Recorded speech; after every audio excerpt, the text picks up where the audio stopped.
গীতসংহিতা ৬৩ অধ্যায়। হে ঈশ্বর, তুমি আমার ঈশ্বর, আমি সযত্নে তোমার অন্বেষণ করিব। আমার প্রাণ তোমার জন্য পিপাসু, আমার মাংস তোমার জন্য লালায়িত, শুষ্ক ও ক্রান্তিকর দেশে, জলবিহীন দেশে। এইরূপে আমি পবিত্র স্থানে তোমার মুখ চাহিয়া থাকিতাম, তোমার পরাক্রম ও তোমার গৌরব দেখিবার জন্য। কারণ তোমার দয়া জীবন হইতেও উত্তম, আমার ওষ্ঠাধর তোমার প্রশংসা করিবে।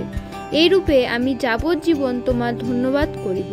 আমি তোমার নামে অঞ্জলি উঠাইব, আমার প্রাণ তৃপ্ত হইবে, যেমন মেদ ও মজ্জাতে হয়।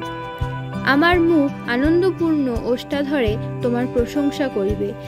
আমি শয্যার উপরে তোমাকে স্মরণ করি, তখন প্রহরে প্রহরে তোমার বিষয়ে ধ্যান করি, কেননা তুমি আমার সহায় হইয়া আসিতেছ। তোমার পক্ষ যুগলের ছায়াতে আমি আনন্দ ধ্বনি করি, আমার প্রাণ পদে পদে তোমার অনুসঙ্গী।